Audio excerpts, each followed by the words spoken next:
Good morning, dear students. Today we will start a new chapter, Kings, Farmers and Towns. Chapter 2, Kings, Farmers and Towns. Early history and economics.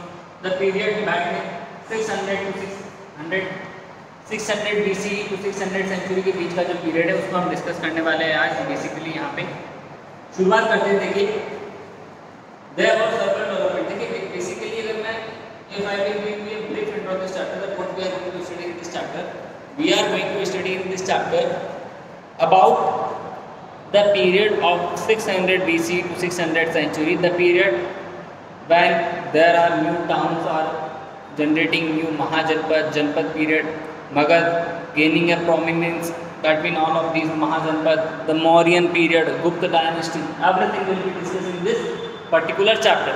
So let's start. There was several development in different part of the subcontinent during the long span of 1500 years following the end of the Harappan civilization. देखिए जो Harappan civilisation है उसके and होने के बाद as we have already discussed chapter first Harappan civilization, Harappan civilization जो है उसके एंड होने के बाद में अराउंड 1500 इयर्स BC 1500 BC के आसपास एक नया जो है यहाँ पे कल्चर वो है शुरू होता है। सर्वरल डेवलपमेंट जो है वो शुरू होते हैं different part in the subcontinent. जो सब कॉन्टिनेंट है हमारा Indian subcontinent including Pakistan, Afghanistan, Nepal, Myanmar, इन सबको मिलाते हुए जो हमारा इंडियन सब कॉन्टिनेंट है इसके अंदर इसके डिफरेंट पार्ट में बहुत सारे जो है डेवलपमेंट्स वो हमारे को देखने को मिलते हैं। दिस वॉज द पीरियड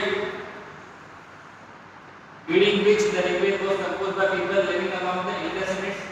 यही वो पीरियड था जब इंडस रिवर और उसके आसपास रहने वाले लोगों ने जो ऋग्वेद है उसको लिखा था। Rigveda the oldest literature, the Rigveda the oldest literature which has been available in Indian subcontinent is Rigveda. Rigveda में जो है कहाँ पे लिखा गया है? Rigveda has been written around the Indus and its tributaries where there was the already existing civilisation. जो हमारा सिविलाइजेशन जो था हरप्पन सिविलाइजेशन जो इंडस और उसकी ट्रिब्यूटरीज के आसपास सिचुएटेड था वहीं पर ही ऋग्वेद जो है वो भी कंपोज किया। By whom the Rigveda has been compose?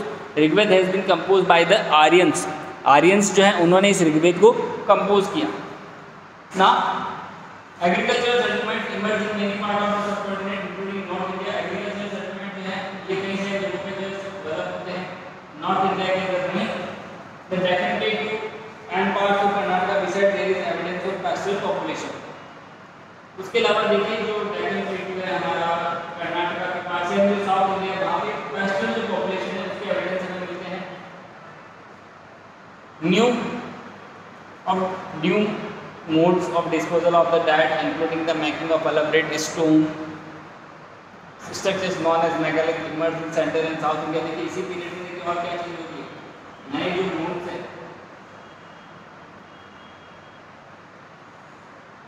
बरी करने के, लोगों को दफनाने के, डिस्पोजल द बरी जो है उनको डिस्पोज करने की जो है कुछ नए मेथड्स जो है कुछ नए मोड्स जो है वो यहाँ पे डेवलप होते हैं जिसमें एक जो है वो होता है मेगालिथ स्ट्रक्चर। इसमें क्या होता है एक बड़ा सा स्टोन जो है उसको यूज़ किया जाता था। मेगालिथ मीन बिग स्टोन, एक बिग स्टोन जो है उसको यूज़ करके उसको जो है किसी भी बरी जो है डेड जो है गड़ा हुआ है मुर्दा उसके आसपास जो है उसको रखा जाता था।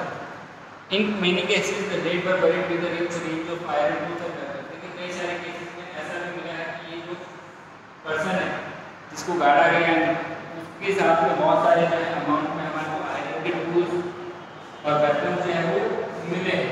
आगे देखिए हम बात करें इसके अंदर। From 6th century BC there is evidence that there were other trend as well। 6th century BC से हमारे पास में जो है ऐसे एविडेंस है कि यहाँ पे और भी जो है वो ट्रेंड है वो रहा होगा। परंतु the most visible was the emergence of early state empires. 6th century BC के बाद में देखिए क्या चीज होती है। 6th century BC के बाद में emergence of early state empire kingdom. Early state empire kingdom जो है उनका इमर्जेंस होता है। Underlying this political processes were other changes evident in the ways in which agricultural production was organized।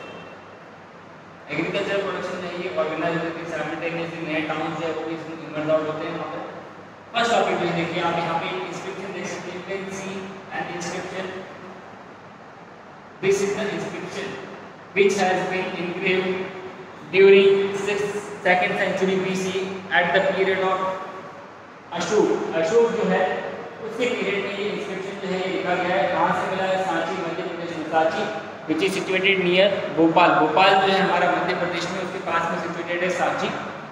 उस सांची के यहाँ पे ये इंस्क्रिप्शन जो है ये हमें मिली। ये इंस्क्रिप्शन किसने बनवाई है? ये इंस्क्रिप्शन बनवाई है अशोक ने। Ashoka the Mauryan ruler has been made this inscription. इसके ऊपर आप देख सकते हैं, देखिए लैंग्वेज जो है वो लिखी हुई है। इस लैंग्वेज को डेसिफाइड किसने किया था, या किसने जो है इंस्क्रिप्शन जो है मौर्यन इंस्क्रिप्शन या अशोक के पीरियड के inscription, who has deciphered them और who has translated the inscription of Mauryan period, that is known as James Prinsep. James Prinsep जो है उसने इनको ट्रांसलेट किया। नेक्स्ट हमारा टॉपिक आता है Prinsep and Priyadarshi. Prinsep and Priyadarshi क्या मतलब है इसका? देखिए, some of the most momentous development in Indian epigraphy took place in the 1830s. Indian epigraphy, epigraphy का मीनिंग क्या होता है? epigraphy is the study of inscription.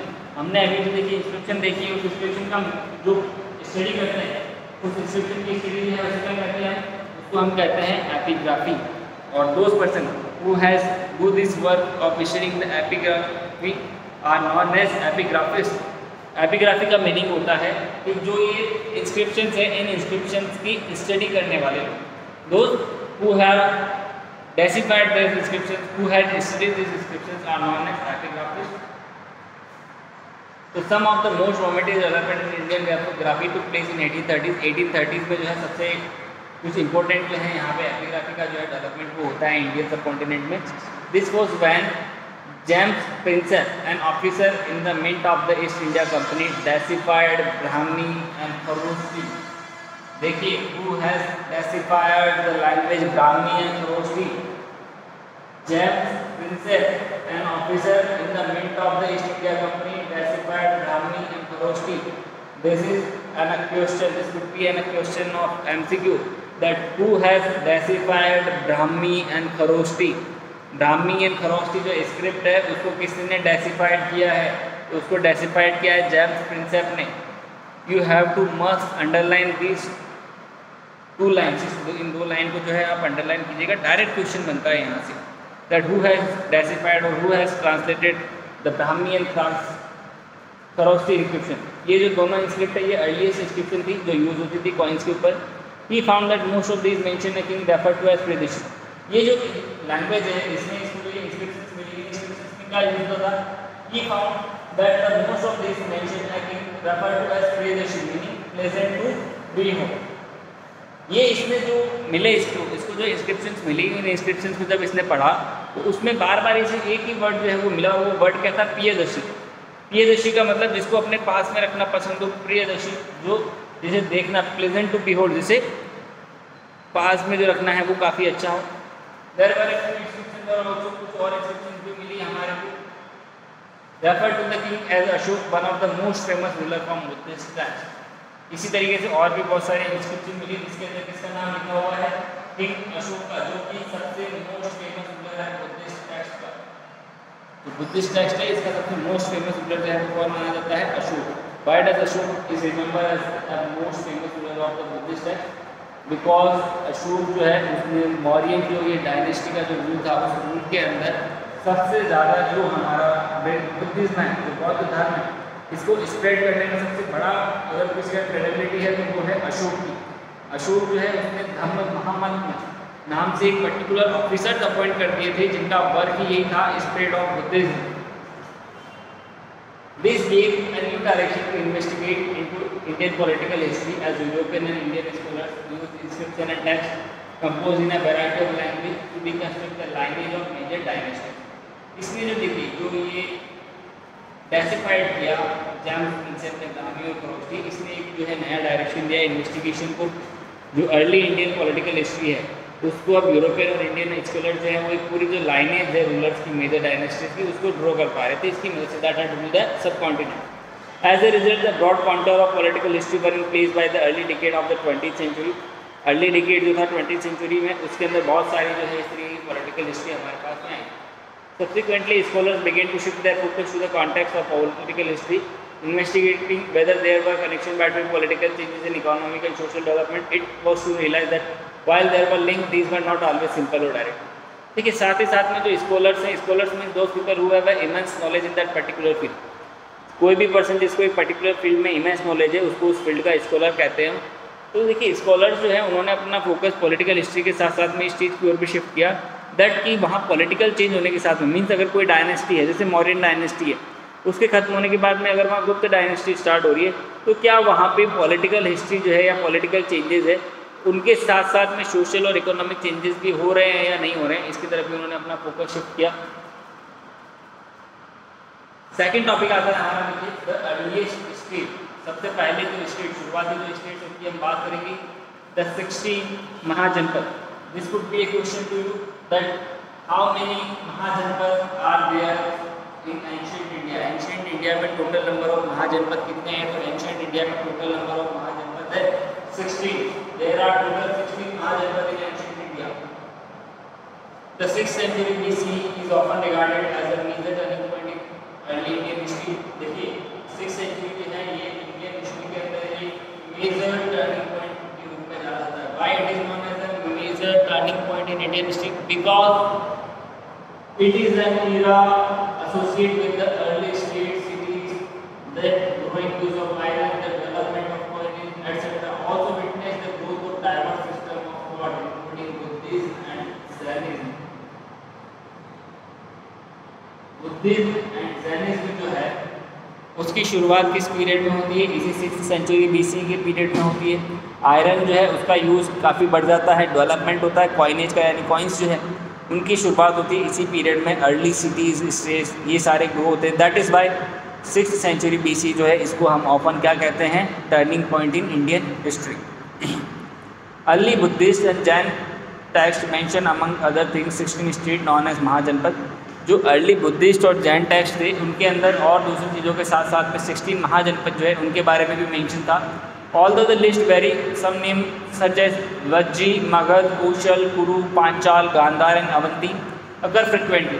देखिए जो 16 महाजनपद है इनके नेम जैन और बौद्ध लिटरेचर में अलग अलग हो सकते हैं, लेकिन जो मेजर जो नाम है वो हैं वज्जी, मगध, कौशल, कुरु, पांचाल, गांधार, अवंती, ये काफ़ी फ्रिक्वेंटली आए हुए नाम हैं। These were among the most important mahajanapada. Clearly ये जो थे ये काफ़ी इंपॉर्टेंट महाजनपद थे। That is why their name has been repeating again and again. Why most mahajanapada were rule by kings, some known as gana और सम वर ओलिग्राफी। देखिए कई सारे जो महाजनपद थे वो किसके द्वारा रूल किए जाते थे? किंग्स के द्वारा। Why most mahajanapada were rule by kings, some known as gana और सम वर ओलिग्राफी। ओलिग्राफी का मतलब क्या होता है? देखिए दैट एम्पायर और state which has been ruled by an elected head. अगर किसी भी एम्पायर को, स्टेट को, किंगडम को अगर एक इलेक्टेड हेड रूल कर रहा है, एक इलेक्टेड बॉडी है उसके पास में, तो वो इलेक्टेड जो बॉडी है जो रूल कर रही है उस एरिया को, उसको हम कहते हैं ओलिगार्की या फिर republic. Other word we can say that is a republic. Where power was shared by a member of man often collectively called raja. जहाँ पे जो पावर है वो शेयर करते थे लोग आपस में, जिनको राजा कहते थे। Buddha, Mahavir and Buddha belong to such clan. जो महावीर हैं हमारे महावीर स्वामी जैन धर्म के, और महावीर स्वामी के साथ साथ में जो गौतम बुद्ध हैं ये भी इसी तरीके की जो क्लान है, गण है, उससे बिलोंग करते थे, यानी इस तरीके की जो संघ है उससे बिलोंग करते थे। In some instance as in the case of Vajji sangha the raja probably control resources such as land collectively. कुछ जो केसेस हैं, कुछ जो हैं इसी तरीके से वज्जी है संघ, यहाँ पे जो रिसोर्सेज हैं, लैंड है, उनको जो है किंग जो है वो कंट्रोल करते थे। ऑल्दो देयर हिस्ट्री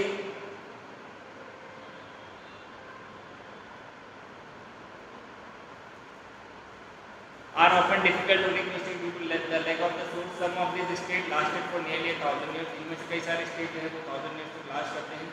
जनपद जो है देखिए उसका मीनिंग क्या होता है? Janapada means the land where people clan और ट्राइब्स एंड इट्स रूट और settle. It is the word used in both Prakrit and Sanskrit. Each mahajanapada had a capital city which was often fortified. देखिए अब महाजनपद जो है उसके बारे में हम बात करेंगे। महाजनपद जो है अगर उसको हम डिफरेंशिएट करना चाहिए, महाजनपद जो है उसको एक्सप्लेन करना चाहिए। महाजनपद है कैपिटल, महाजनपद जो पहली चीज उसकी कैपिटल होगी विच वाज फोर्टिफाइड, वो की फोर्टिफाइड होगी क्योंकि कैपिटल जो है वहाँ पे रूलिंग एलिट्स रह रहे हैं, और रूलिंग एलिट्स जो है प्रोटेक्शन के लिए उसको फोर्टिफाइड करना जरूरी है। तो maintaining this fortified cities as well as providing for incipient army and bureaucrat require resource. अब ये जो आर्मी है, भाई फोर्टिफाइड है आपकी महाजनपद है, आपके पास में एक आर्मी है, पूरा जो एडमिनिस्ट्रेशन चलाने के लिए ब्यूरोक्रेसी है, इसके लिए पैसा चाहिए, आर्मी के लिए ब्यूरोक्रेसी के लिए पैसा चाहिए, इसके लिए रिसोर्सेज चाहिए। From 6th century onwards Brahman begin composing Sanskrit text known as Dharmasutra. जो ब्राह्मण है उन्होंने जो टेक्स्ट लिखना शुरू किया जिनको धर्मसूत्र कहते हैं। These laid down norms for rulers as well as for other social categories। ये जो धर्मसूत्र है इनके अंदर रूलर्स और उसके अलावा जो बाकी सोशल कैटेगरीज हैं उनके लिए भी रूल्स लिखे गए। Who were ideally expected to be Kshatriya. जो रूलर है वो कौन थे, उनको माना गया क्षत्रिय। देखिए जो धर्मसूत्र है यहाँ क्लियर चीज मेंशन थी। The society has been divided in 4 varna. 4 वर्ण कौन कौन से थे, देखिए ब्राह्मण, क्षत्रिय, वैश्य, शूद्र। जो ब्राह्मण है, क्षत्रिय हैं, वैश्य हैं, शूद्र हैं, इन 4 वर्ण में जो है डिवाइड किया गया सोसाइटी को। आफ्टर दैट जो ये धर्मसूत्र हैं इनके अंदर ये भी मेंशन किया गया that which varna has which occupation to be done.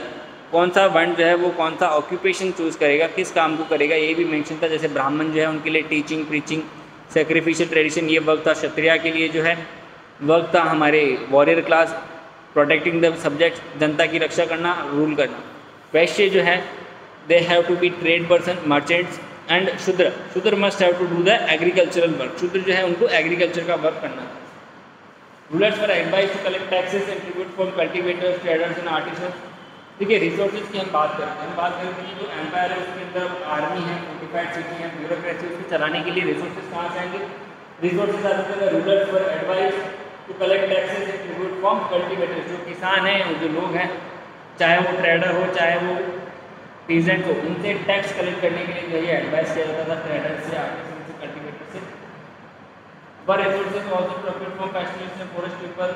We do not know, really know. What we know is that the raids on neighboring states were recognized as a legitimate means of acquiring wealth.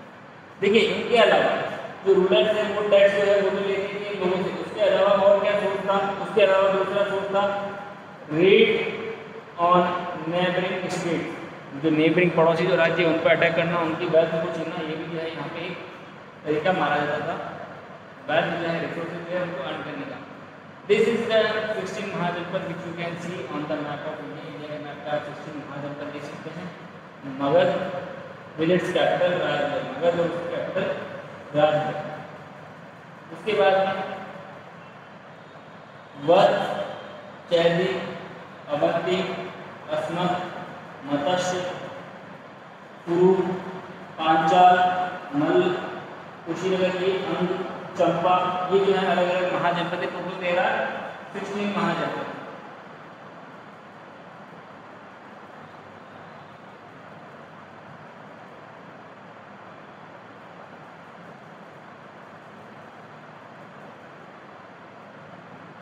First among the 16 Magadha. अब देखिए हम basically बात करने वाले हैं मगध की। Magadh the most prominent empire of this period. इस period का सबसे मोस्ट प्रोमिनेंट एम्पायर अगर कोई है हमारा वो है मगध। मगध महाजनपद जो कि इन 16 महाजनपदों में सबसे फर्स्ट पे था, सबसे टॉप पे था। अब हम बात करेंगे कि व्हाई डज मगध जो है वो इतनी प्रोमिनेंस गेन कर चुका था, या मगध जो है वो इतना टॉप पे कैसे था, what is the reason behind it, क्या रीजन थे इसके पीछे। तो देखिए between the 6th and the 4th centuries BCE Magad became the most powerful Mahajanpad. Between the 6th and the 4th century BCE Magad became the most powerful Janpad. Modern historians explain this development in a variety of ways. अब ये जो महाजनपद बना most powerful, इसके पीछे अलग अलग कारण जो है वो बताते हैं स्टूडेंट्स। कौन से कारण बताते हैं, देखिए मगध बहुत से रीजन, देखिए वेराइटी ऑफ वेज है यहाँ पे अलग अलग रीजन। पहली थ्योरी क्या है, Magadh was a region where agriculture was specially productive. Agriculture जो है प्रोडक्टिव थी, अच्छी का agriculture productive means surplus production, surplus production means more trade, more economical growth. First, second besides agriculture देखिए आयरन माइंस मतलब इन प्रेजेंट डे झारखंड पर accessible and provided resources for tools and weapons. Tools and weapons के लिए जो है यहाँ पे iron की माइंस थी। प्रेजेंट डे का जो झारखंड है वो इसी मगध का पार्ट था, तो आयरन जो है उसकी माइंस थी जो रिसोर्सेज प्रोवाइड करवा रहे थे टूल्स और वेपन्स के। देखिए दो कारण हो चुके हैं हमारे सामने। Third, elephants are an important component of the army और फाउंड इन फॉरेस्ट रीजन। इसके बाद तो यहाँ के आसपास का जो जंगल है उस जंगल में एलिफेंट जो है वो मिलते थे, जो कि आर्मी में एक इंपॉर्टेंट रोल प्ले करते थे। Third region, also Ganga and its tributary provided a means of cheap and convenient communication. जो गंगा और इसके ट्रिब्यूटरीज है उनके थ्रू एक सस्ता जो वाटर ट्रांसपोर्टेशन है वो इनको प्रोवाइड हुआ। देखिए there are 4 region which we have discuss till now. हमने 4 रीजन के बारे में पढ़ा जिनकी वजह से मगध जो है वो एक प्रोमिनेंट एम्पायर बना होगा। फर्स्ट रीजन हमने पढ़ा, मगध वॉज अ रीजन जहाँ पे एग्रीकल्चर जो है वो प्रोडक्टिव थी, आयरन माइंस लोकेटेड थी, एलिफेंट्स जो हैं वो उसके लिए फॉरेस्ट रीजन था जहाँ से एलिफेंट्स जो है वो कैप्चर करके आर्मी के अंदर इंट्रोड्यूस किए जाते थे। उसके अलावा गंगा और इसकी ट्रिब्यूटरीज जो है वो चीप और कम्युनिकेट वे जो कम्युनिकेशन का वो प्रोवाइड करवा देती थी। Early Buddhist and Jain writers who wrote about Magadh attribute its power to the policies of individual. वहीं देखिए ये जो है 4 मिनट, इसके अलावा कुछ जो बौद्ध और जैन राइटर्स हैं उनका मानना है कि मगध जो है उसने अपनी जो पावर है, ये जो इंडिविजुअल रूलर्स थे और उनकी जो रूलर्स एम्बिशंस थी उसकी वजह से, जैसे बिंबिसार, अजातशत्रु, महापद्मनंद जो कि बेस्ट नोन है, इनकी वजह से जो है ये हासिल किया। यानी मगध जो है इसने अपने प्रोमिनेंसी जो इंडिविजुअल जो रूलर थे उनकी वजह से जो है हासिल की, जिसमें इंपॉर्टेंट नाम आते हैं। देखिए बिंबिसार, अजातशत्रु और महापद्मनंद। ये महापद्मनंद जो है ये नंद डायनेस्टी का जो रूलर था धनानंद, जिसको डिफीट करके चंद्रगुप्त मौर्य अपना किंगडम इस्टेब्लिश करता है, उसका फादर था। धनानंद का फादर था, काफ़ी स्ट्रॉन्ग रूलर था। इसके बारे में देखिए ऐसा हेगोग्राफी है that Mahapadmananda has an army of 5 lakh soldiers. Mahapadmananda के पास में 5 लाख सोल्जर्स की आर्मी थी। काफ़ी बड़ा एम्पायर इसने एक्सटेंड किया। इसने मगध जो है उसकी बाउंड्रीज़ को ब्यास रिवर जो है वहाँ तक एक्सटेंड किया था। इनिशियली राजगृह, द प्राकृतिक name for present day Rajgriha, Bihar was the capital of Magadh. Initially शुरुआत में देखिए जो मगध है उसकी कैपिटल क्या थी, राजगृह थी। Interestingly the old name means house of the king. जो इसका मीनिंग है राजगृह, इस राजगृह का मीनिंग क्या है? देखिए राजगृह का मीनिंग है हाउस ऑफ द किंग, जो राजा है उसका मकान। Rajgriha was a fortified settlement located among hill. Later in the 4th century BC the capital was shifted to Pataliputra. Rajgriha जो कैपिटल की शुरुआत से लेकिन उसके बाद में 4th century में जो कैपिटल है वो कहाँ शिफ्ट कर दी गई? Pataliputra. Capital was shifted to Pataliputra, presently Patna. Commanding routes of communication along the Ganga, जो गंगा है इसकी जो कम्युनिकेशन की रूट्स है उनको कंट्रोल करने के लिए कैपिटल जो है वो कहाँ शिफ्ट कर दी गई? पाटलिपुत्र। नेक्स्ट देखिए an early empire. Now we will discuss the Mauryan Empire, an actual empire which has started around 4th century. 4th century BC में जिसकी शुरुआत होती है उस एम्पायर की हम बात करेंगे, but in the next class. Till then have a nice day.